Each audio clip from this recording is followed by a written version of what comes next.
오늘도 수고 많으셨습니다.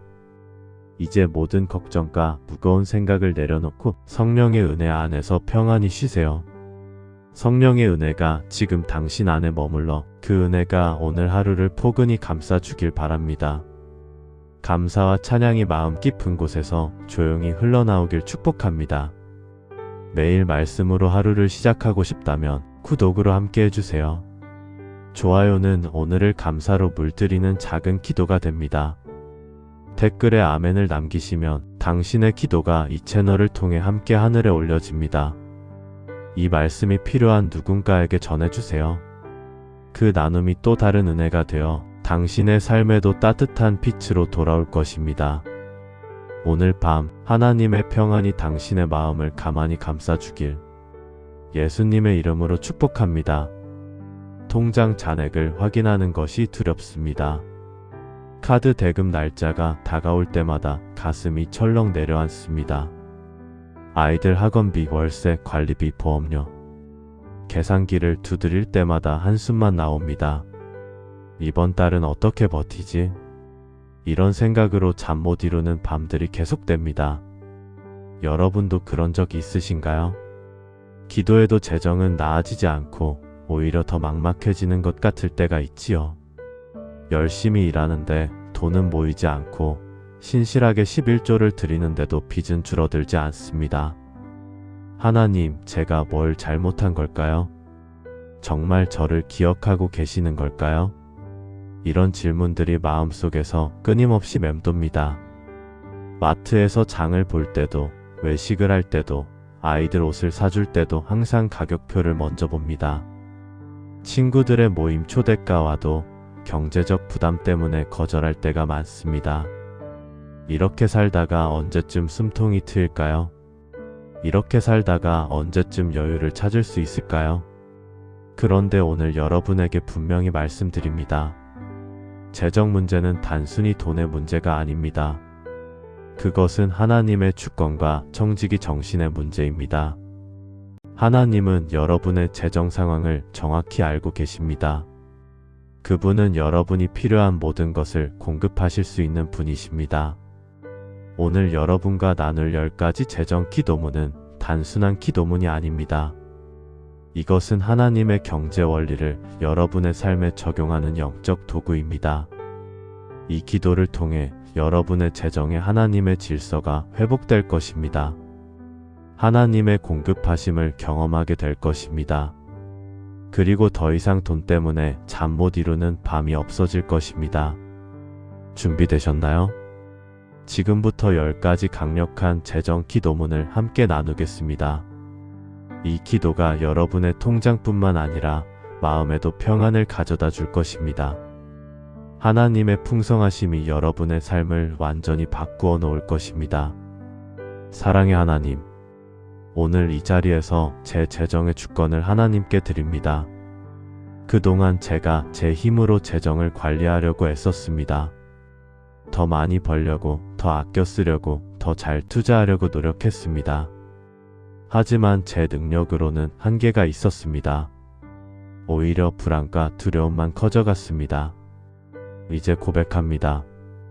제 재정의 진정한 주인은 제가 아니라 하나님이십니다. 제가 가진 모든 것이 하나님께로부터 온 것임을 인정합니다. 여러분, 우리가 재정 문제로 고통받는 첫 번째 이유가 무엇인지 아십니까? 그것은 바로 재정의 주권을 우리 손에 쥐고 있기 때문입니다. 우리는 돈을 내 것이라고 생각합니다. 내가 땀 흘려번 돈, 내가 관리해야 할 돈이라고 여깁니다. 그런데 성경은 이렇게 말씀하십니다. 시편 24편 1절입니다. 땅과 거기에 충만한 것과 세계와 그 가운데에 사는 자들은 다 여호와의 것이로다. 이 말씀이 우리에게 주는 의미는 무엇일까요? 우리가 가진 모든 것, 우리의 재산, 우리의 소득, 심지어 일할 수 있는 건강과 능력까지도 모두 하나님의 것이라는 뜻입니다. 우리는 단지 하나님께서 맡기신 것을 관리하는 청지기일 뿐입니다. 이 진리를 깨달을 때 우리의 재정관이 완전히 달라집니다. 더 이상 내 돈을 지키려고 움켜쥐지 않게 됩니다. 하나님의 것을 하나님의 뜻대로 사용하려는 마음이 생깁니다. 그리고 놀랍게도 그때부터 재정의 평안이 찾아옵니다. 이 말씀이 기록될 당시 다윗 왕은 성전 건축을 위한 엄청난 헌금을 드렸습니다. 그가 드린 금의 양이 무려 3,000달란트, 은이 7,000달란트였습니다. 오늘날 가치로 환산하면 수천억 원에 달하는 엄청난 금액입니다. 그런데 다윗은 이렇게 많은 헌금을 드리면서도 자랑하지 않았습니다. 오히려 하나님 앞에 겸손히 고백했습니다. 모든 것이 주께로 말미암았사오니 우리가 주의 손에서 받은 것으로 주께 드렸을 뿐이니이다. 다윗은 자기가 가진 모든 재산이 원래 하나님의 것임을 알았습니다. 그래서 많은 것을 드렸지만 마음에 평안이 있었습니다. 부담이 아니라 기쁨이었습니다. 여러분, 지금 재정 때문에 불안하신가요? 그렇다면 먼저 이 고백이 필요합니다. 하나님, 제 재정은 원래 하나님의 것입니다. 이 고백이 입술에서 나올 때, 그리고 진심으로 이 사실을 받아들일 때 놀라운 일이 일어납니다. 재정을 지키려는 강박에서 벗어나게 됩니다. 돈을 잃을까 봐 두려워하던 마음이 사라집니다. 왜냐하면 진짜 주인은 하나님이시고 그분이 책임지시기 때문입니다. 제가 아는 한 집사님이 계십니다. 그분은 사업을 하시는데 몇 년 전 큰 어려움을 겪으셨습니다. 거래처가 부도가 나면서 연쇄적으로 타격을 입었습니다. 밤낮으로 은행을 뛰어다니고 이곳저곳에서 돈을 빌려야 했습니다. 그때 그분은 너무 힘들어서 기도조차 할 수 없었다고 합니다. 어느 날 새벽 그분은 하나님 앞에 엎드려 통곡했습니다. 하나님, 이제 제 힘으로는 안 됩니다. 이 사업도 이 빚도 이 모든 것을 하나님께 맡깁니다. 하나님께서 원하시면 이 사업을 살려주시고 원하지 않으시면 무너뜨리십시오. 저는 순종하겠습니다. 그렇게 완전히 내려놓고 기도한 후 신기하게도 마음에 평안이 찾아왔다고 합니다.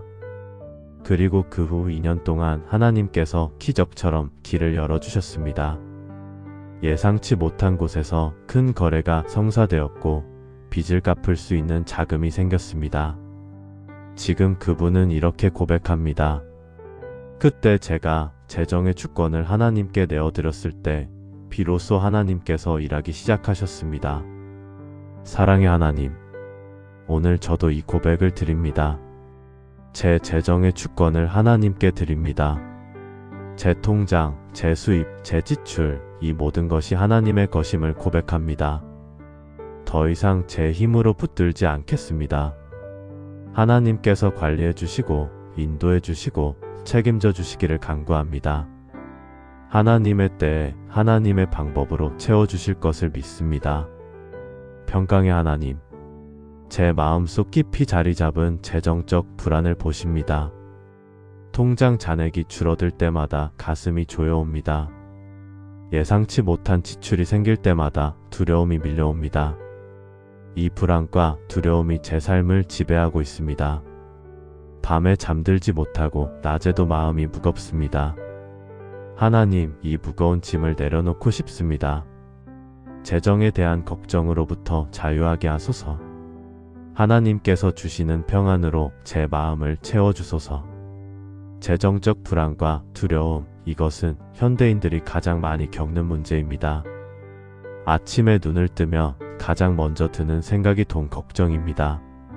이번 달 카드값은 어떻게 내지? 아이 학원비는 또 언제 내야 하지? 차 보험료 납부 기한이 다가오는데, 이런 생각들이 끊임없이 머릿속을 맴돕니다. 그리고 이 걱정은 우리의 영적 생활까지 잠식합니다. 기도에도 집중이 안 되고 성경을 읽어도 마음에 들어오지 않습니다. 왜냐하면 머릿속이 온통 재정 걱정으로 가득 차 있기 때문입니다. 그런데 예수님은 우리에게 이렇게 말씀하십니다. 마태복음 6장 25절에서 34절까지의 말씀입니다. 그러므로 내가 너희에게 이르노니 목숨을 위하여 무엇을 먹을까? 무엇을 마실까? 몸을 위하여 무엇을 입을까? 염려하지 말라. 목숨이 음식보다 중하지 아니하며 몸이 의복보다 중하지 아니하냐? 공중의 새를 보라. 심지도 않고 거두지도 않고 창고에 모아들이지도 아니하되 너희 하늘 아버지께서 기르시나니 너희는 이것들보다 귀하지 아니하냐. 이 말씀은 예수님께서 산상수훈에서 하신 가장 유명한 가르침 중 하나입니다. 당시 예수님의 제자들 대부분은 가난한 어부나 세리들이었습니다. 그들도 날마다 생계 걱정을 하며 살았습니다. 내일 먹을 것이 있을까? 가족들을 어떻게 먹여 살릴까 고민했습니다. 그런 그들에게 예수님은 염려하지 말라고 말씀하셨습니다.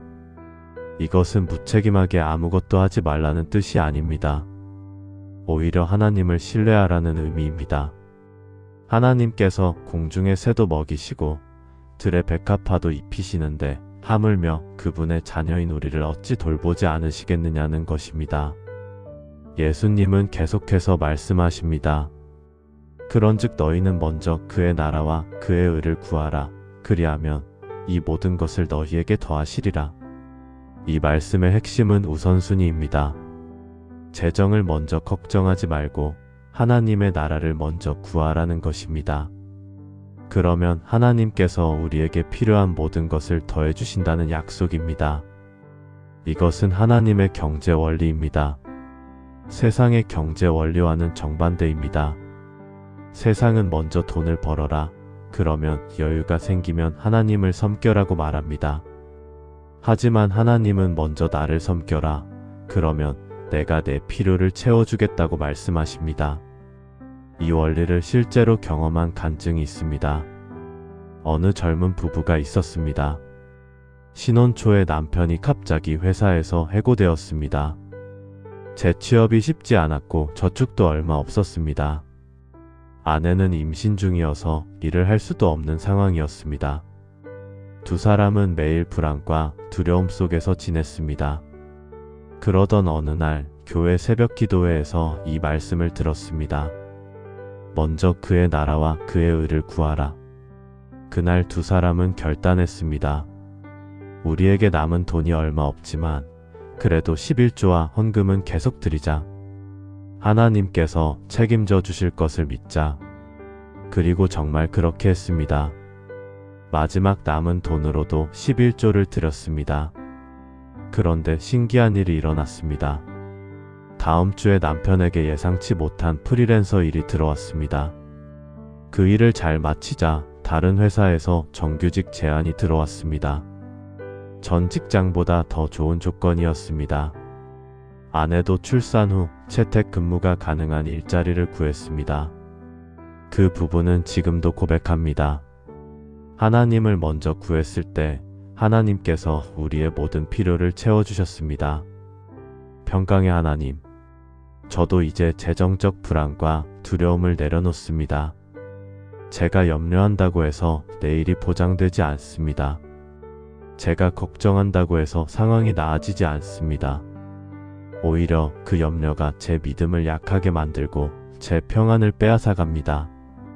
하나님, 이제 모든 걱정을 하나님께 맡깁니다. 하나님께서 공중의 새도 먹이시고 들의 백합화도 입히신다면 저를 어찌 돌보지 않으시겠습니까? 제가 먼저 하나님의 나라와 의를 구할 때 하나님께서 제 모든 필요를 채워주실 것을 믿습니다. 재정에 대한 두려움 대신 하나님께 대한 신뢰로 제 마음을 채워주소서. 지혜의 하나님, 제게 재정을 관리하는 지혜를 주소서. 하나님께서 맡겨주신 재물을 잘 사용하는 청지기가 되게 하소서. 불필요한 곳에 낭비하지 않고 필요한 곳에 지혜롭게 사용하게 하소서. 충동 구매의 유혹에서 벗어나게 하시고 계획적으로 재정을 관리하게 하소서. 빚을 내어 무리하게 소비하지 않게 하시고 절제하며 살아가게 하소서. 하나님께서 주신 것을 귀하게 여기며 감사함으로 사용하게 하소서. 오늘부터 지혜로운 청지기의 삶을 살게 하소서. 재정 문제의 또 다른 원인은 지혜롭지 못한 재정 관리입니다. 많이 버는 것도 중요하지만 지혜롭게 쓰는 것은 더욱 중요합니다. 아무리 수입이 많아도 관리를 못하면 항상 부족합니다. 반대로 수입이 적어도 지혜롭게 관리하면 충분히 살 수 있습니다. 그런데 우리는 흔히 이런 실수를 합니다. 충동적으로 물건을 사거나 계획 없이 돈을 쓰거나 신용카드를 무분별하게 사용합니다. 그리고 나중에 후회하며 스스로를 책망합니다. 왜 그걸 샀을까? 왜 참지 못했을까? 이런 반복적인 실수가 재정을 무너뜨립니다. 성경은 청지기에 대해 분명하게 말씀합니다. 누가복음 16장 10절입니다. 지극히 작은 것에 충성된 자는 큰 것에도 충성되고 지극히 작은 것에 불의한 자는 큰 것에도 불의하니라. 이 말씀은 예수님께서 불의한 청지기의 비유를 말씀하신 후에 하신 교훈입니다. 청지기란 주인의 재산을 관리하는 사람입니다. 그 재산은 청지기의 것이 아니라 주인의 것입니다. 청지기는 주인이 맡긴 재산을 충성되게 관리해야 합니다. 작은 것에서부터 충성되어야 큰 것도 맡을 수 있습니다. 우리도 마찬가지입니다. 하나님께서 우리에게 맡기신 재정을 어떻게 사용하느냐가 중요합니다. 1,000원, 만원 같은 작은 돈도 소중히 여기고 지혜롭게 써야 합니다. 그럴 때 하나님께서 더 큰 재정을 맡기십니다. 잠언 21장 5절도 이렇게 말합니다. 부지런한 자의 경영은 풍부함에 이를 것이나 조급한 자는 궁핍함에 이를 따름이니라. 부지런하다는 것은 단순히 열심히 일하는 것만을 의미하지 않습니다. 재정을 계획적으로, 체계적으로 관리하는 것도 포함됩니다. 수입과 지출을 기록하고 예산을 세우고 저축 계획을 세우는 것입니다. 반면에 조급하게 돈을 쓰면 결국 궁핍해진다고 경고합니다. 빨리 부자가 되어야지 하는 조급함이 오히려 실패를 부릅니다. 이것도 사고 싶고 저것도 갖고 싶다는 욕심이 빚을 만듭니다. 제가 상담했던 한 청년이 있습니다. 그 청년은 직장에 다니면서 월급을 꽤 받았습니다. 하지만 매달 빚이 늘어났습니다. 알고 보니 신용카드를 무분별하게 사용하고 있었습니다. 친구들과 자주 만나서 비싼 식당에서 밥을 사고 명품 옷과 신발을 할부로 구매하고 해외여행도 카드로 결제했습니다. 나중에 갚으면 되지 않은 생각이었습니다. 그런데 카드값이 눈덩이처럼 불어났고 어느 순간 갚을 수 없는 지경에 이르렀습니다. 그때 그 청년은 교회 재정 세미나에 참석했습니다. 거기서 청지기 정신에 대해 배웠습니다. 돈을 내 것이 아니라 하나님께서 맡기신 것으로 여기는 관점, 작은 것부터 충성되게 관리하는 습관을 배웠습니다. 그 후 그 청년은 완전히 달라졌습니다. 매달 수입과 지출을 엑셀로 기록하기 시작했습니다. 꼭 필요한 것과 그렇지 않은 것을 구분했습니다. 신용카드는 한 달 사용 한도를 정하고 초과하지 않도록 노력했습니다. 외식 횟수를 줄이고 명품 대신 실용적인 옷을 샀습니다. 처음에는 힘들었지만 점점 습관이 되었습니다. 그리고 놀랍게도 3년 만에 모든 빚을 갚았습니다. 지금은 오히려 저축을 하고 있고 선교헌금도 정기적으로 드리고 있습니다. 그 청년은 이렇게 고백합니다. 청지기 정신을 배운 것이 제 인생을 바꿨습니다. 돈의 주인이 하나님이라는 것을 깨달았을 때 비로소 돈으로부터 자유로워졌습니다. 지혜의 하나님, 저도 지혜로운 청지기가 되기를 원합니다. 하나님께서 맡겨주신 재정을 소홀히 하지 않겠습니다. 작은 돈 하나도 귀하게 여기며 지혜롭게 사용하겠습니다. 충동 구매를 하지 않고 계획적으로 소비하겠습니다. 필요한 것과 원하는 것을 구분하여 절제하겠습니다. 신용카드를 함부로 사용하지 않고 빚을 내지 않도록 조심하겠습니다. 매달 수입과 지출을 기록하며 재정을 관리하겠습니다. 하나님께서 보시기에 충성된 청지기가 되게 하소서.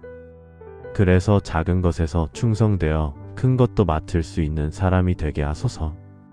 라파의 하나님, 제 삶을 짓누르는 빚의 무게를 아십니다. 이자가 계속 불어나고 갚아도 줄어들지 않는 빚이 제 영혼을 짓누릅니다. 밤마다 빚 생각에 잠들지 못하고 낮에도 빚 걱정으로 마음이 무겁습니다. 빚쟁이들의 전화가 올까 봐 핸드폰을 보는 것도 두렵습니다. 하나님, 이 빚의 굴레에서 벗어나고 싶습니다. 빚으로부터 자유케 하소서. 하나님의 능력으로 이 빚을 갚게 하소서. 다시는 빚의 노예가 되지 않게 하소서. 빚, 이것은 현대인들이 겪는 가장 심각한 재정 문제 중 하나입니다. 신용카드 빚, 학자금 대출, 주택담보대출, 사업자금 대출. 빚의 종류는 다양하지만 그것이 주는 고통은 똑같습니다. 빚은 우리의 자유를 빼앗아갑니다. 선택의 자유, 결정의 자유, 심지어 꿈꿀 자유까지도 빼앗아갑니다. 이 돈으로 여행을 가고 싶지만 빚부터 갚아야지. 이 일을 하고 싶지만 빚 때문에 월급이 많은 직장을 다녀야 해. 빚은 우리 인생의 많은 선택지를 막아버립니다. 그래서 성경은 빚에 대해 매우 심각하게 경고합니다. 잠언 22장 7절입니다. 부자는 가난한 자를 주관하고 빚진 자는 채주의 종이 되느니라. 이 말씀은 빚의 본질을 정확히 꿰뚫고 있습니다. 빚진 자는 채권자의 종이 됩니다. 자유인이 아니라 종의 신분으로 전락합니다. 돈을 빌린 순간부터 우리는 빌려준 사람의 눈치를 봐야 합니다. 그들의 요구에 응해야 하고 그들이 정한 조건을 따라야 합니다. 이것이 빚의 무서운 점입니다. 그래서 하나님은 가능한 한 빚을 지지 말라고 경고하십니다. 로마서 13장 8절에서는 이렇게 말씀합니다. 피차 사랑의 빚 외에는 아무에게든지 아무 빚도 지지 말라. 사랑의 빚 외에는 다른 빚을 지지 말라는 것입니다. 이것은 모든 빚이 죄라는 뜻이 아닙니다. 때로는 집을 사거나 사업을 위해 불가피하게 빚을 져야 할 때도 있습니다. 하지만 가능하면 빚을 피하고 빚을 졌다면 최대한 빨리 갚으라는 의미입니다. 성경에는 빚으로부터 자유를 얻은 놀라운 이야기가 있습니다. 열왕기하 4장에 나오는 과부의 이야기입니다. 한 선지자의 아내가 과부가 되었는데 남편이 남긴 것은 빚뿐이었습니다. 채권자가 찾아와서 두 아들을 종으로 데려가겠다고 위협했습니다. 과부는 절망했습니다. 아무런 방법이 없었습니다. 그때 그녀는 엘리사 선지자를 찾아갔습니다. 엘리사가 물었습니다. 집에 무엇이 있느냐? 과부는 대답했습니다. 기름 한 병밖에 없습니다. 엘리사가 말했습니다. 이웃에게 가서 빈 그릇을 빌려오라. 적게 빌리지 말고 많이 빌려오라. 그리고 문을 닫고 내 아들들과 함께 그 모든 그릇에 기름을 부으라. 과부는 순종했습니다. 그리고 놀라운 일이 일어났습니다. 작은 기름병에서 기름이 계속 흘러나왔습니다. 빌려온 모든 그릇이 기름으로 가득 찼습니다. 과부는 그 기름을 팔아서 빚을 갚고 남은 돈으로 아들들과 함께 살았습니다. 이 이야기가 우리에게 주는 교훈은 무엇일까요? 첫째, 절망적인 상황에서도 하나님께 나아가야 합니다. 과부는 인간적으로는 아무 방법이 없었지만 선지자를 찾아갔습니다. 하나님의 사람을 찾아가 도움을 구했습니다. 둘째, 우리에게 있는 것을 하나님께 드려야 합니다. 과부에게는 기름 한 병밖에 없었지만 그것을 사용하도록 했습니다. 아무리 적은 것이라도 하나님께 드릴 때 하나님께서 풍성하게 하십니다. 셋째, 순종해야 합니다. 과부는 엘리사의 말을 그대로 따랐습니다. 빈 그릇을 빌려오고 문을 닫고 기름을 부었습니다. 순종했을 때 기적이 일어났습니다. 빚으로 고통받는 여러분, 이 이야기가 위로가 되시나요? 여러분의 상황이 아무리 절망적이어도 하나님께는 길이 있습니다. 지금 여러분 손에 있는 기름 한 병이 무엇입니까? 여러분의 재능일 수도 있고 시간일 수도 있고 작은 수입일 수도 있습니다. 그것을 하나님께 드리고 순종하십시오. 하나님께서 그것을 가지고 놀라운 일을 행하실 것입니다. 제가 아는 한 가정이 있습니다. 그 가정은 사업 실패로 엄청난 빚을 졌습니다. 무려 2억 원이 넘는 빚이었습니다. 인간적으로는 갚을 방법이 없었습니다. 그 가정의 남편과 아내는 매일 새벽 기도회에 나와서 울며 기도했습니다. 하나님, 이 빚을 갚게 하소서. 빚으로부터 자유케 하소서. 그들은 가진 것이 별로 없었지만 그래도 11조를 계속 드렸습니다. 이것은 하나님의 것입니다. 아무리 어려워도 하나님의 것은 드려야 합니다. 그리고 부부가 함께 아르바이트를 시작했습니다. 남편은 낮에는 회사에 다니고 밤에는 택시 운전을 했습니다. 아내는 집에서 부업을 시작했습니다. 모든 수입을 빚 갚는 데 사용했습니다. 여행도 가지 않고 외식도 하지 않고 오직 빚 갚는 것에 집중했습니다. 그렇게 5년이 지났습니다. 그 5년 동안 하나님께서 예상치 못한 방법으로 도와주셨습니다. 남편에게 승진 기회가 왔고 아내의 부업이 점점 번창했습니다. 친척 중 한 분이 무이자로 큰 돈을 빌려주기도 했습니다. 그리고 마침내 2억 원의 빚을 모두 갚았습니다. 그 가정은 지금 빚 없이 자유롭게 살고 있습니다. 그들은 이렇게 고백합니다. 그 힘든 시간이 지금 생각하면 가장 은혜로운 시간이었습니다. 하나님의 신실하심을 경험했고 부부가 하나 되는 시간이었습니다. 그리고 빚으로부터 자유를 주신 하나님께 감사드립니다. 라파의 하나님, 저도 이 빚으로부터 자유케 하소서. 이 빚이 제 삶을 짓누르고 있습니다. 하지만 하나님께는 능치 못할 일이 없음을 믿습니다. 과부의 기름병을 채우신 하나님, 저의 빚도 갚아주소서. 제가 가진 작은 것이라도 하나님께 드리며 순종하겠습니다. 열심히 일하고 지혜롭게 관리하며 빚을 갚는 일에 최선을 다하겠습니다. 하나님께서 예상치 못한 방법으로 길을 열어주실 것을 믿습니다. 빚으로부터 완전히 자유케 하시고 다시는 빚의 노예가 되지 않게 하소서. 엘샤다이 전능하신 하나님, 제 삶의 수입의 통로를 열어주소서. 막혀있는 재정의 문을 여시고 새로운 기회를 주소서. 일할 곳을 주시고 수입을 얻을 길을 열어주소서. 하나님께서 예비하신 축복의 통로로 인도하소서. 제 손과 발을 사용하여 정직하게 일하며 소득을 얻게 하소서. 하나님의 때에 하나님의 방법으로 공급해 주실 것을 믿습니다. 수입의 통로를 열어주시는 하나님을 찬양합니다. 많은 분들이 재정 문제로 고통받는 이유 중 하나는 수입이 부족하거나 막혀있기 때문입니다. 실직으로 인해 수입이 끊긴 분들도 있고 수입은 있지만 너무 적어서 생활이 어려운 분들도 있습니다. 사업을 하시는 분들은 매출이 나오지 않아 고민하십니다. 프리랜서로 일하시는 분들은 일감이 들어오지 않아 불안해하십니다. 이런 상황에서 우리는 무엇을 해야 할까요?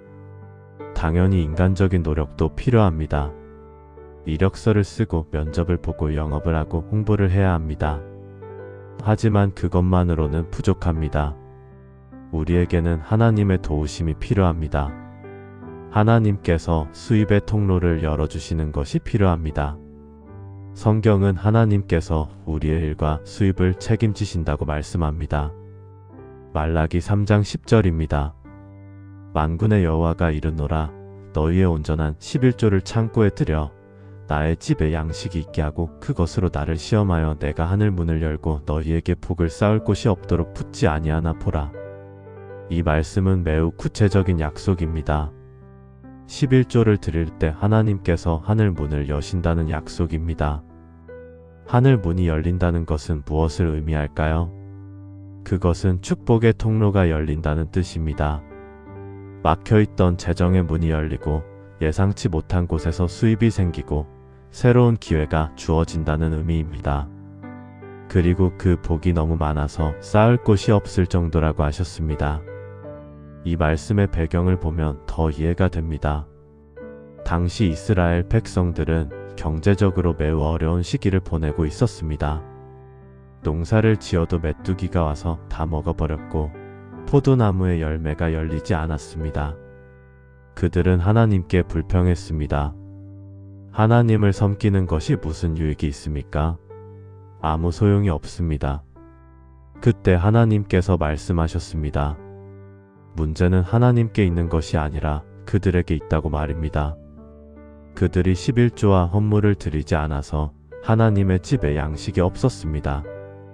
하나님의 것을 도둑질했다는 것입니다. 그래서 하나님께서 말씀하셨습니다. 온전한 11조를 드려보라. 그러면 내가 하늘 문을 열겠다. 그것으로 나를 시험해보라.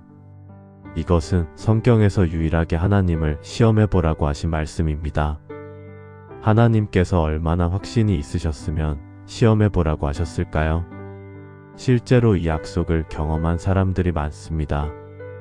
어느 청년이 있었습니다. 대학을 졸업하고 취업 준비를 했지만 계속 떨어졌습니다. 1년, 2년이 지나도 취업이 되지 않았습니다. 부모님께 손을 벌리는 것도 미안했고 친구들과 비교되는 것도 괴로웠습니다. 그러던 중 교회에서 이 말씀을 들었습니다. 온전한 11조를 드리면 하늘 문을 열어주신다. 그 청년은 생각했습니다. 지금 나에게 수입이 없는데 무슨 11조를 드려? 하지만 마음 한편으로는 이런 생각이 들었습니다. 아르바이트라도 해서 11조를 드려보자. 그래서 편의점 아르바이트를 시작했습니다. 그리고 받은 월급에서 11조를 떼어 드렸습니다.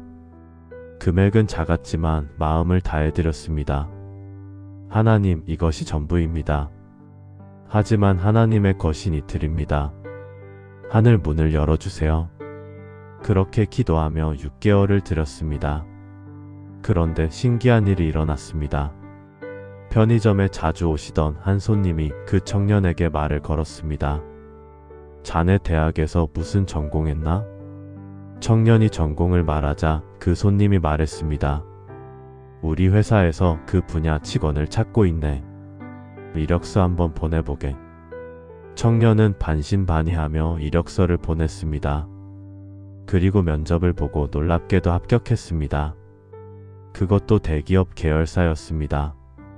지난 2년 동안 수없이 지원해도 안 됐는데 편의점 손님을 통해 취업이 된 것입니다. 그 청년은 지금도 고백합니다. 11조를 드리기 시작했을 때 하나님께서 하늘 문을 여셨습니다. 제가 전혀 예상하지 못한 방법으로 길을 열어주셨습니다. 엘샤다이 전능하신 하나님, 저에게도 수입의 통로를 열어주소서. 지금 막혀있는 재정의 문을 여시고 새로운 길을 보여주소서. 제가 일할 곳을 주시고 소득을 얻을 기회를 주소서. 하나님께서 예비하신 사람들을 만나게 하시고 예비하신 자리로 인도하소서. 제 능력과 재능을 사용할 수 있는 곳으로 인도하소서. 하나님의 때에 하나님의 방법으로 공급하실 것을 믿습니다. 저도 온전한 11조를 드리며 하나님을 신뢰하겠습니다. 하늘 문을 열어주시는 하나님을 찬양하며 기도합니다. 거룩하신 하나님, 제 마음속의 탐욕을 보십니다. 더 많이 가지려는 욕심, 남과 비교하는 마음, 만족하지 못하는 마음을 보십니다. 불법적인 방법으로라도 돈을 벌고 싶은 유혹이 밀려옵니다. 정직하지 못한 방법으로 이득을 취하려는 생각이 듭니다. 하나님, 이런 탐욕과 유혹에서 저를 지켜주소서. 정직하게 살아가게 하시고 만족함을 알게 하소서. 재물이 아니라 하나님을 사랑하는 마음을 주소서. 재정 문제에서 우리가 경계해야 할 또 다른 적이 있습니다. 바로 탐욕입니다. 탐욕은 만족하지 못하고 더 많이 가지려는 욕심입니다. 이미 충분히 가지고 있는데도 더 원하는 마음, 남이 가진 것을 부러워하고 나도 가지려는 마음입니다. 이 탐욕이 우리를 파멸로 이끕니다. 불법적인 방법으로 돈을 벌게 만들고 정직하지 못한 선택을 하게 만들고 결국 모든 것을 잃게 만듭니다. 성경은 탐욕의 위험성에 대해 매우 강하게 경고합니다. 디모데전서 6장 9절에서 10절입니다. 부하려 하는 자들은 시험과 올무와 여러가지 어리석고 해로운 욕심에 떨어지나니 곧 사람으로 파멸과 멸망에 빠지게 하는 것이라. 돈을 사랑함이 일만 악의 뿌리가 되나니 이것을 탐내는 자들은 미혹을 받아 믿음에서 떠나 많은 근심으로써 자기를 찔렀도다. 이 말씀은 매우 심각한 경고입니다. 돈을 사랑하는 것이 모든 악의 뿌리라고 했습니다. 돈 자체가 악한 것이 아니라 돈을 사랑하는 마음이 문제입니다. 돈을 최우선 가치로 두고 돈을 위해서라면 무엇이든 하려는 마음이 문제입니다. 이런 마음을 가진 사람들은 시험에 빠지고 올무에 걸리고 결국 파멸합니다. 믿음에서 떠나고 많은 근심으로 자기를 찌른다고 했습니다. 예수님도 이렇게 말씀하셨습니다. 마태복음 6장 24절입니다. 한 사람이 두 주인을 섬기지 못할 것이니 혹 이를 미워하고 저를 사랑하거나 혹 이를 중히 여기고 저를 경히 여김이라. 너희가 하나님과 재물을 겸하여 섬기지 못하느니라. 하나님과 재물을 동시에 섬길 수 없다는 말씀입니다. 재물을 주인으로 섬기면 하나님을 주인으로 섬길 수 없습니다. 우리는 선택해야 합니다. 하나님을 섬길 것인가, 재물을 섬길 것인가? 성경에는 탐욕 때문에 파멸한 사람의 이야기가 많이 나옵니다. 그중 대표적인 사람이 게하시입니다. 게하시는 엘리사 선지자의 제자였습니다. 어느 날 나아만이라는 아람 군대 장관이 나병을 고침받으러 왔습니다. 엘리사의 말대로 요단강에 7번 몸을 씻자 나병이 깨끗이 나았습니다.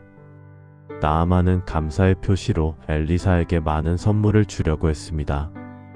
은 10달란트, 금 6,000세겔, 의복 10벌이었습니다. 엄청난 재물이었습니다. 하지만 엘리사는 단호하게 거절했습니다. 내가 섬기는 여호와께서 살아계심을 두고 맹세하노니 내가 그것을 받지 아니하리라. 그런데 게하시는 달랐습니다. 그는 마음속으로 생각했습니다. 저 많은 재물을 그냥 보내다니 선생님은 너무 고지식하시다. 내가 나아만을 따라가서 조금이라도 받아야겠다. 게하시는 나아만을 뒤쫓아가서 거짓말을 했습니다. 선생님이 마음을 바꾸셔서 젊은 선지자 2사람을 위해 은 1달란트와 의복 2벌을 달라고 하셨습니다. 나아만은 기꺼이 은 2달란트와 의복 2벌을 주었습니다. 게하시는 그것을 집에 숨겼습니다. 그리고 엘리사 앞에 나타났습니다. 엘리사가 물었습니다. 게하시야, 내가 어디 갔다 왔느냐? 게하시는 거짓말로 대답했습니다. 종은 아무데도 가지 아니하였나이다. 그때 엘리사가 말했습니다. 내가 그 사람이 수레에서 내려 너를 맞이할 때에 내 마음이 함께 가지 아니하였느냐?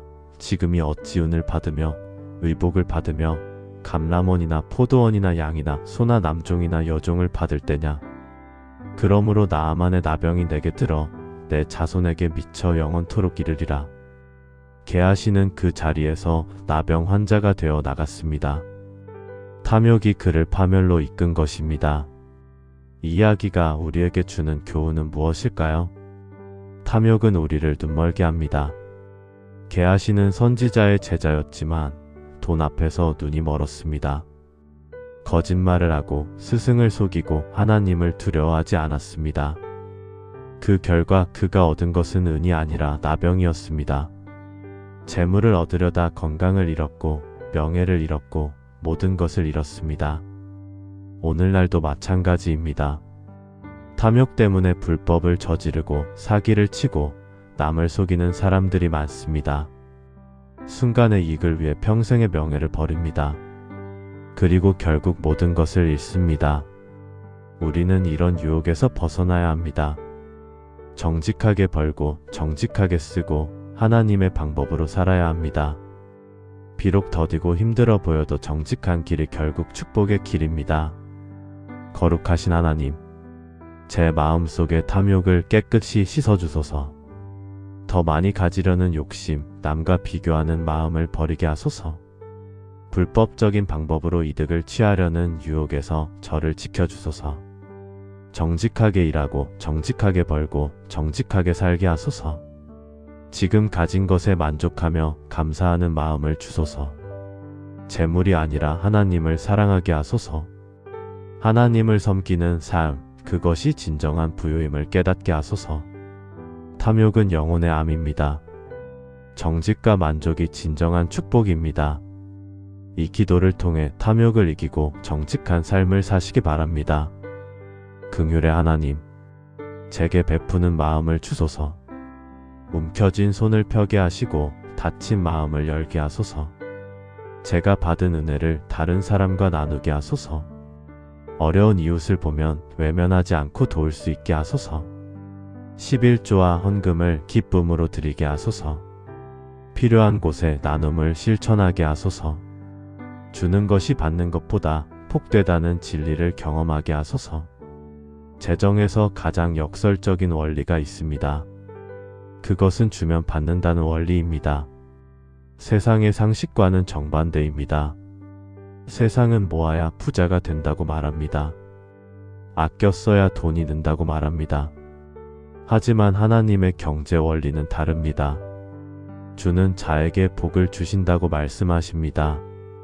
흘려보내야 다시 채워진다고 하십니다. 이것은 논리적으로 이해되지 않습니다. 하지만 이것이 하나님 나라의 경제 법칙입니다. 누가복음 6장 38절입니다. 주라 그리하면 너희에게 줄 것이니 곧 후히 되어 누르고 흔들어 넘치도록 하여 너희에게 안겨주리라. 너희가 헤아리는 그 헤아림으로 너희도 헤아림을 도로 받을 것이니라. 이 말씀은 예수님께서 직접 하신 약속입니다. 주라 그리하면 너희에게 줄 것이니 먼저 주라는 것입니다. 그러면 하나님께서 다시 주신다는 약속입니다. 그것도 후히 되어 누르고 흔들어 넘치도록 주신다고 했습니다. 곡식을 데워줄 때 가득 채우고 누르고 흔들어서 빈틈없이 채운 다음 그래도 넘치도록 부어준다는 의미입니다. 우리가 주는 것보다 훨씬 더 많이 받게 된다는 약속입니다. 잠언 11장 24절에서 25절도 이렇게 말합니다. 흩어 구제하여도 더욱 부하게 되는 일이 있나니 과도히 아껴도 가난하게 될 뿐이니라. 구제를 좋아하는 자는 풍족하여질 것이요 남을 윤택하게 하는 자는 자기도 윤택하여지리라. 흩어 구제하는데 더욱 부하게 된다는 것입니다. 세상 상식으로는 말이 안 됩니다. 구제하면 내 것이 줄어드는 것 아닙니까? 하지만 하나님의 경제에서는 그렇지 않습니다. 오히려 아끼기만 하면 가난해진다고 했습니다. 구제를 좋아하는 자가 풍족해진다고 했습니다. 이 원리를 가장 잘 보여주는 성경 인물이 있습니다. 바로 고넬료입니다. 사도행전 10장에 나오는 이야기입니다. 고넬료는 로마 군대의 백부장이었습니다. 이방인이었지만 하나님을 경외하는 사람이었습니다. 성경은 그를 이렇게 묘사합니다. 그가 경건하여 온 지방과 더불어 하나님을 경외하며 백성을 많이 구제하고 하나님께 항상 기도하더니. 고넬료의 특징은 백성을 많이 구제했다는 것입니다. 그는 자기 재산을 가난한 사람들을 돕는 데 사용했습니다. 이방인이었지만 유대 백성들을 구제했습니다. 그런 고넬료에게 어느 날 천사가 나타났습니다. 천사는 이렇게 말했습니다. 내 기도와 구제가 하나님 앞에 상달되어 기억하신 바가 되었으니 고넬료의 기도와 구제를 하나님께서 기억하셨다는 것입니다. 그리고 베드로를 보내서 복음을 전하게 하셨습니다. 고넬료와 그의 가족은 복음을 듣고 성령을 받았습니다. 이방인으로서 최초로 구원받은 사람이 되었습니다. 고넬료의 구제가 하나님께 상달되어 구원의 축복을 받은 것입니다.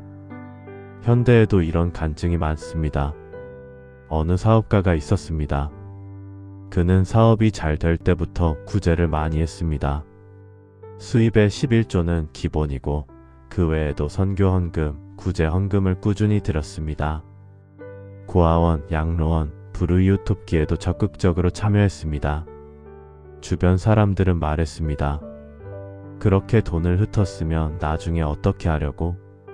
하지만 그 사업가는 개의치 않았습니다. 하나님께서 주신 것으로 하나님의 일을 하는 것뿐입니다. 그런데 신기한 일이 계속 일어났습니다. 사업이 어려울 때마다 예상치 못한 곳에서 큰 계약이 성사되었습니다. 새로운 사업 아이템이 떠올랐고 그것이 대박이 났습니다. 직원들도 충성스럽게 일했고 거래처들과의 관계도 좋았습니다. 그렇게 20년이 지난 지금 그 사업가는 업계에서 성공한 기업가로 인정받고 있습니다. 그리고 여전히 구제와 나눔을 계속하고 있습니다. 그는 이렇게 고백합니다. 제가 준 것보다 하나님께서 주신 것이 훨씬 더 많습니다. 하나님은 빚지실 수 없는 분이십니다. 제가 드리면 하나님께서 더 많이 채워주셨습니다. 여러분, 혹시 지금 재정이 부족해서 베풀 수 없다고 생각하십니까? 그것은 잘못된 생각입니다. 베풀지 않아서 부족한 것입니다. 베풀 때 하나님께서 채워주십니다. 그래도 지금 당장 내 형편이 어려운데 어떻게 남을 도와? 이런 생각이 드시나요? 마가복음 12장에 나오는 가난한 과부를 기억하십니까? 그 과부는 헌금함에 렙돈 2개를 넣었습니다. 당시 가장 작은 동전 2개였습니다. 부자들은 큰 돈을 넣었지만 과부는 겨우 렙돈 2개를 넣었습니다. 하지만 예수님은 그 과부를 칭찬하셨습니다. 이 가난한 과부는 다른 모든 사람보다 많이 넣었다. 부자들은 남는 것 중에서 넣었지만 과부는 생활비 전부를 넣었기 때문입니다. 중요한 것은 액수가 아니라 마음입니다. 진심으로 드리는 작은 것이 형식적으로 드리는 큰 것보다 귀합니다. 긍휼의 하나님, 제게 베푸는 마음을 주소서. 움켜진 손을 펴게 하시고 닫힌 마음을 열게 하소서. 제가 받은 은혜를 다른 사람과 나누게 하소서. 11조와 헌금을 기쁨으로 드리게 하소서. 어려운 이웃을 보면 외면하지 않고 도울 수 있게 하소서. 적은 것이라도 진심으로 드리게 하소서. 주는 것이 받는 것보다 복되다는 진리를 경험하게 하소서. 제가 흩어 구제할 때 하나님께서 더 풍성히 채워주실 것을 믿습니다. 베푸는 삶이 진정으로 복된 삶입니다. 주면 받고 흩으면 채워집니다. 이 원리를 경험하며 사시기 바랍니다. 지혜의 하나님, 제게 미래를 준비하는 지혜를 주소서. 오늘만 보지 않고 내일을 계획하게 하소서. 노후를 준비하고 자녀 교육을 계획하고 피상자금을 마련하게 하소서. 단기적 유익만 추구하지 않고 장기적 안목을 가지게 하소서. 지혜롭게 저축하고 건전하게 투자하며 계획적으로 재정을 관리하게 하소서. 성급하게 결정하지 않고 기도하며 분별하게 하소서. 하나님의 인도하심을 따라 미래를 준비하게 하소서. 재정 관리에서 중요한 또 하나의 요소는 장기적 계획입니다. 많은 사람들이 오늘만 생각하고 내일을 준비하지 않습니다. 당장 필요한 것만 채우고 미래는 나중에 생각하겠다고 미룹니다. 하지만 준비 없는 미래는 불안합니다. 갑작스러운 질병, 실직, 사고 등이 닥쳤을 때 속수무책입니다. 노후를 준비하지 않으면 나이 들어 고통받습니다. 자녀 교육비를 마련하지 못하면 아이들에게 미안해집니다. 그래서 우리에게는 지혜로운 장기 계획이 필요합니다. 성경은 미리 준비하는 지혜에 대해 말씀합니다. 잠언 6장 6절에서 8절입니다. 게으른 자여 개미에게 가서 그가 하는 것을 보고 지혜를 얻으라. 개미는 두령도 없고 감독자도 없고 통치자도 없으되 먹을 것을 여름 동안에 준비하며 추수 때에 양식을 모으느니라. 개미를 보라는 말씀입니다. 개미는 여름에 겨울을 준비합니다. 지금 따뜻할 때 추위를 대비합니다. 지금 먹을 것이 많을 때 부족할 때를 대비합니다. 개미에게는 누가 시키는 사람도 없습니다. 하지만 본능적으로 미래를 준비합니다. 이것이 지혜입니다. 우리도 개미처럼 미래를 준비해야 합니다. 건강할 때 아플 때를 준비하고 일할 수 있을 때 은퇴를 준비하고 수입이 있을 때 없을 때를 대비해야 합니다. 잠언 21장 20절도 이렇게 말합니다. 지혜 있는 자의 집에는 귀한 보배와 기름이 있으나 미련한 자는 이것을 다 삼켜버리느니라. 지혜로운 사람은 집에 보배와 기름을 저축해 둡니다. 미련한 사람은 있는 것을 다 써버립니다. 오늘 번 돈을 오늘 다 쓰면 내일은 또 빈손입니다. 하지만 오늘 번 돈의 일부를 저축하면 내일은 조금 더 여유가 생깁니다. 이것이 지혜로운 재정 관리입니다. 성경에서 장기 계획의 모범을 보여준 사람이 있습니다. 바로 요셉입니다. 창세기 41장에 나오는 이야기입니다. 요셉은 애굽의 총리가 되었습니다. 그때 바로 왕이 꿈을 꾸었는데 아무도 해몽하지 못했습니다. 요셉이 그 꿈을 해몽했습니다. 7해 동안 큰 풍년이 들고 그 후 7해 동안 큰 흉년이 들 것입니다. 그리고 요셉은 왕에게 제안했습니다. 풍년 7해 동안 곡식을 모아 저장하십시오. 그러면 흉년 7해 동안 백성들을 먹여 살릴 수 있습니다. 바로 왕은 요셉의 제안을 받아들였습니다. 요셉은 풍년 7해 동안 곡식을 부지런히 모았습니다. 각 성읍마다 창고를 짓고 곡식을 저장했습니다. 그 양이 너무 많아서 헤아릴 수 없을 정도였습니다. 그리고 7해 후 정말로 큰 흉년이 들었습니다. 모든 땅에 기근이 들었고 백성들이 굶주렸습니다. 하지만 애굽은 준비가 되어 있었습니다. 요셉이 저장해둔 곡식이 있었습니다. 애굽 백성들은 요셉의 창고에서 곡식을 사서 먹었습니다. 주변 나라 사람들도 애굽으로 와서 곡식을 샀습니다. 요셉의 장기 계획이 수많은 생명을 살린 것입니다. 이 이야기가 우리에게 주는 교훈은 무엇일까요? 풍년일 때 흉년을 준비해야 한다는 것입니다. 지금 수입이 있을 때 없을 때를 대비해야 합니다. 지금 건강할 때 아플 때를 준비해야 합니다. 지금 일할 수 있을 때 은퇴 후를 계획해야 합니다. 실제로 이런 지혜로 축복받은 가정이 있습니다. 어느 부부가 결혼 초부터 장기 계획을 세웠습니다. 먼저 비상자금을 마련하기로 했습니다. 갑작스러운 일이 생겼을 때 대비하는 돈입니다. 매달 월급의 10%를 저축했습니다. 처음에는 부담스러웠지만 습관이 되었습니다. 5년 후에는 제법 큰 비상자금이 모였습니다. 그리고 정말로 비상사태가 일어났습니다. 남편이 갑자기 교통사고를 당해 3개월간 입원했습니다. 수입이 끊겼고 병원비가 많이 들었습니다. 하지만 그 가정은 당황하지 않았습니다. 비상자금이 있었기 때문입니다. 그 돈으로 병원비를 내고 생활비를 충당했습니다. 빚을 지지 않고 위기를 넘길 수 있었습니다. 남편이 회복된 후 그 부부는 더욱 확신했습니다. 장기 계획이 우리를 살렸다. 미리 준비한 것이 얼마나 중요한지 깨달았다. 그 후 그들은 자녀 교육비도 미리 준비하기 시작했습니다. 노후 자금도 계획적으로 모으고 있습니다. 그 가정은 재정적으로 안정되고 평안합니다. 미래에 대한 불안이 없기 때문입니다. 지혜의 하나님, 제게 장기적 안목을 주소서. 오늘만 보지 않고 내일을 계획하는 지혜를 주소서.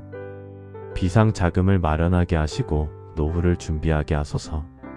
자녀들의 미래를 위해 계획하게 하소서. 지혜롭게 저축하고 건전하게 투자하며 재정을 관리하게 하소서. 성급한 결정을 하지 않고 기도하며 분별하게 하소서. 풍년일 때 흉년을 대비하는 계미의 지혜를 주소서. 요셉처럼 미래를 준비하는 지혜를 주소서. 하나님의 인도하심을 따라 장기 계획을 세우게 하소서. 미래는 준비하는 자의 것입니다. 오늘부터 장기 계획을 세우시기 바랍니다. 하나님께서 지혜를 주실 것입니다.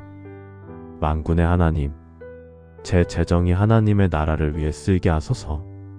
세상의 쾌락을 위해서가 아니라 하나님의 영광을 위해 사용하게 하소서. 선교를 위해, 교회를 위해, 영혼 구원을 위해 헌신하게 하소서. 하나님께서 제게 재정을 맡기신 목적이 무엇인지 깨닫게 하소서. 제 돈으로 하나님의 나라가 확장되는 것을 보게 하소서. 썩어질 것에 투자하지 않고 영원한 것에 투자하게 하소서. 재물로 하나님의 뜻을 이루는 삶을 살게 하소서. 우리가 재정을 가지게 된 궁극적인 목적은 무엇일까요? 단지 먹고 살기 위해서일까요? 편안하게 살기 위해서일까요? 아닙니다. 하나님께서 우리에게 재정을 맡기신 가장 큰 이유는 하나님의 나라를 확장하기 위함입니다. 복음을 전하고 교회를 세우고 선교사를 후원하고 영혼을 구원하는 일에 사용하기 위함입니다. 이것이 돈의 진정한 가치입니다. 예수님은 이렇게 말씀하셨습니다. 마태복음 6장 19절에서 21절입니다. 너희를 위하여 보물을 땅에 쌓아 두지 말라. 거기는 좀과 동에 먹으며 도둑이 구멍을 뚫고 도둑질하느니라. 오직 너희를 위하여 보물을 하늘에 쌓아 두라. 거기는 좀이나 동이 먹지 못하며 도둑이 구멍을 뚫지도 못하고 도둑질도 못하느니라. 내 보물 있는 그곳에 내 마음도 있느니라. 이 말씀은 매우 중요한 진리를 담고 있습니다. 땅에 쌓은 보물은 결국 사라집니다. 좀에 먹히고 녹이 슬고 도둑 맞습니다. 아무리 많은 재산을 모아도 죽을 때는 한 푼도 가져갈 수 없습니다. 하지만 하늘에 쌓은 보물은 영원합니다. 하나님의 나라를 위해 사용한 돈은 영원한 가치가 됩니다. 그것은 썩지 않고 없어지지 않으며 영원히 남습니다. 그리고 우리 마음도 보물이 있는 곳에 있습니다. 땅의 재물에 마음을 두면 세상적이 됩니다. 하늘의 보물에 마음을 두면 영적이 됩니다. 누가복음 16장 9절에서는 이렇게 말씀하십니다. 내가 너희에게 말하노니 불의의 재물로 친구를 사기라. 그리하면 그 재물이 없어질 때 그들이 너희를 영원한 처소로 영접하리라. 이 말씀은 불의한 청지기의 비유 후에 하신 말씀입니다. 불의의 재물이란 세상의 돈을 의미합니다. 이 세상의 돈으로 영원한 친구를 사기라는 것입니다. 어떻게 가능할까요? 세상의 돈으로 선교를 후원하고 복음을 전하고 영혼을 구원하면 그 영혼들이 우리의 영원한 친구가 됩니다. 천국에서 그들을 만날 때 당신의 헌금으로 제가 복음을 듣고 구원받았습니다 라고 말할 것입니다. 이것이 돈을 영원한 것에 투자하는 방법입니다. 바울은 빌립보 교회에게 이렇게 편지했습니다. 빌립보서 4장 17절입니다. 내가 선물을 구함이 아니요 오직 너희에게 유익하도록 과실이 번성하기를 구함이라. 바울은 빌립보 교회로부터 선교 후원금을 받았습니다. 하지만 그는 그 돈 자체를 원한 것이 아니었습니다. 그들의 계좌에 과실이 번성하기를 원했습니다.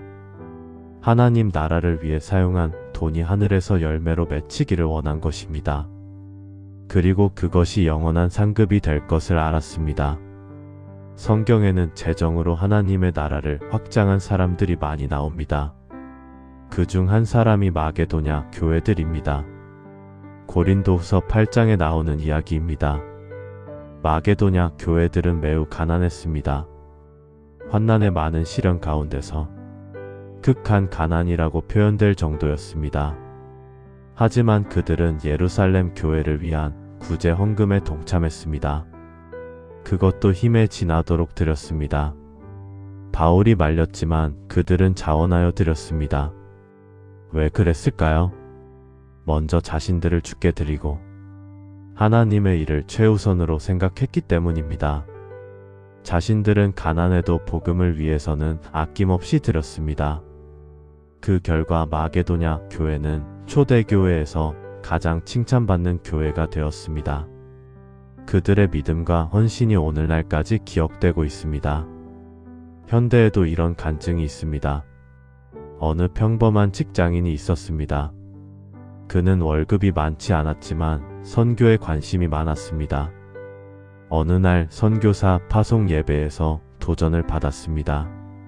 나는 선교사로 갈 수는 없지만 선교사를 후원할 수는 있겠다. 그래서 그는 결단했습니다. 매달 월급의 일부를 선교 후원에 사용하기로 했습니다. 처음에는 작은 금액이었지만 꾸준히 계속했습니다. 10년 후 그가 후원한 선교사로부터 편지가 왔습니다. 당신의 후원 덕분에 이 지역의 교회가 세워졌습니다. 100명이 넘는 영혼들이 구원받았습니다. 당신은 이 모든 영혼들의 영적 동역자입니다. 그 편지를 읽으며 그는 눈물을 흘렸습니다. 내 돈이 영혼 구원에 쓰였구나. 하늘의 보물을 쌓았구나. 지금도 그는 계속 선교를 후원하고 있습니다. 그리고 이렇게 고백합니다. 제가 드린 돈은 제 차를 바꾸거나 집을 꾸미는 데 쓸 수도 있었습니다. 하지만 그랬다면 지금쯤 그 차는 낡았을 것이고 그 인테리어는 유행이 지났을 것입니다. 하지만 하나님 나라에 투자한 그 돈은 영원히 남아 있습니다. 천국에서 그 영혼들을 만날 생각을 하면 가슴이 벅차오릅니다. 만군의 하나님, 제 재정이 하나님의 나라를 위해 쓰이게 하소서. 세상의 쾌락과 허영을 위해서가 아니라 영원한 가치를 위해 사용하게 하소서. 선교를 후원하고 교회를 섬기고 영혼 구원을 위해 헌신하게 하소서. 하나님께서 제게 재정을 맡기신 목적을 깨닫게 하소서. 썩을 것에 투자하지 않고 썩지 않을 것에 투자하게 하소서. 땅의 보물이 아니라 하늘의 보물을 쌓게 하소서. 제 돈으로 복음이 전파되고 교회가 세워지고 영혼이 구원받게 하소서. 재물로 하나님의 뜻을 이루는 삶을 살게 하소서. 돈의 진정한 가치는 하나님 나라에 투자될 때 나타납니다. 영원한 것에 투자하는 지혜를 가지시기 바랍니다. 평강의 하나님, 여호와 샬롬의 하나님, 제 재정에 평안을 주소서. 돈 때문에 불안해하지 않고 돈 때문에 잠 못 이루지 않게 하소서. 재정으로부터 진정한 자유를 주소서. 돈의 노예가 아니라 돈의 주인으로 살게 하소서. 하나님의 공급하심을 신뢰하며 평안히 살게 하소서. 재정은 하나님께 맡기고 저는 하나님만 바라보며 살게 하소서. 돈이 아니라 하나님께서 저의 참된 안전이심을 고백합니다. 우리가 오늘 나눈 9가지 기도의 목적지는 바로 이것입니다. 재정의 자유와 평안입니다. 우리가 재정 기도를 하는 이유는 단순히 돈을 많이 벌기 위함이 아닙니다. 재정으로부터 자유로워지고 재정에 대한 평안을 얻기 위함입니다.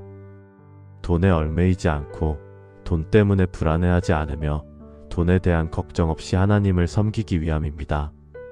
히브리서 13장 5절입니다. 돈을 사랑하지 말고 있는 바를 족한 줄로 알라. 그가 친히 말씀하시기를 내가 결코 너희를 버리지 아니하고 너희를 떠나지 아니하리라 하셨느니라. 이 말씀에는 2가지 명령이 있습니다. 첫째, 돈을 사랑하지 말라. 둘째, 있는 바를 족한 줄로 알라. 그리고 그 이유가 나옵니다. 내가 결코 너희를 버리지 아니하고 너희를 떠나지 아니하리라. 하나님께서 우리와 함께 하신다는 약속입니다. 하나님께서 우리를 책임지신다는 약속입니다. 그렇기 때문에 우리는 돈을 사랑할 필요가 없습니다. 지금 가진 것으로 만족할 수 있습니다. 빌립보서 4장 11절에서 13절 또 이렇게 말합니다. 내가 궁핍함으로 말하는 것이 아니니라. 어떠한 형편에든지 나는 자족하기를 배웠노니 나는 비천에 처할 줄도 알고 풍부에 처할 줄도 알아. 모든 일 곧 배부름과 배고픔과 풍부와 궁핍에도 처할 줄 아는 일체의 비결을 배웠노라. 내게 능력 주시는 자 안에서 내가 모든 것을 할 수 있느니라. 바울은 어떤 형편에서도 자족하는 비결을 배웠다고 고백합니다. 비천할 때도 풍부할 때도 평안했습니다. 배고플 때도 배부를 때도 만족했습니다. 그 비결이 무엇입니까? 내게 능력 주시는 자 안에서 예수님 안에 있을 때 모든 것을 할 수 있다는 확신입니다. 예수님께서 함께 하시면 돈이 많든 적든 상관없습니다. 예수님께서 공급하시면 부족함이 없습니다. 이것이 진정한 재정의 자유입니다. 성경에서 이런 자유와 평안을 누린 대표적인 사람이 바로 이삭입니다. 창세기 26장에 나오는 이야기입니다. 이삭의 시대에 기근이 들었습니다. 그런데 하나님께서 이삭에게 나타나셨습니다. 이 땅에 머물러라. 내가 너와 함께 있어 내게 복을 주리라. 이삭은 순종했습니다. 그리고 그곳에서 농사를 지었습니다. 성경은 이렇게 기록합니다. 이삭이 그 땅에서 농사하여 그 해에 100배의 소득을 얻었으니 여호와께서 복을 주심이라. 기근이 든 땅에서 100배의 소득을 얻었습니다. 이것은 하나님의 축복이었습니다. 이삭의 재산이 점점 불어났습니다. 양과 소와 종들이 많아졌습니다. 블레셋 사람들이 시기할 정도였습니다. 그들은 아브라함이 판 우물들을 흙으로 메워버렸습니다. 이삭은 다른 곳으로 이사가서 다시 우물을 팠습니다. 하지만 그곳에서도 블레셋 사람들이 시비를 걸었습니다. 이삭은 다투지 않고 또 이사했습니다. 세 번째 우물을 팠을 때 비로소 평안을 얻었습니다. 이삭은 그곳 이름을 르호봇이라고 불렀습니다. 이제 여호와께서 우리를 위하여 넓게 하셨으니 이 땅에서 우리가 번성하리로다. 이 이야기가 우리에게 주는 교훈은 무엇일까요? 첫째, 하나님께서 함께 하시면 기근 가운데서도 풍성합니다. 이삭은 기근이 든 땅에서 100배의 소득을 얻었습니다. 환경이 문제가 아니라 하나님의 축복이 중요합니다. 둘째, 하나님께서 주시는 평안이 진정한 재정의 자유입니다. 이삭은 재물이 많아도 다투지 않았습니다. 양보하고 또 양보했습니다. 결국 르호봇 넓은 곳에 이르렀습니다. 평안과 자유를 얻었습니다. 실제로 이런 평안을 경험한 가정이 있습니다. 어느 부부가 30년 전에 결혼했습니다. 신혼 초부터 재정적으로 매우 어려웠습니다. 남편은 작은 회사에 다녔고 월급이 적었습니다. 아내는 아이들을 키우느라 일을 할 수 없었습니다. 그런데 그 부부는 불평하지 않았습니다. 오히려 감사했습니다. 하나님께서 우리를 책임지실 것을 믿습니다.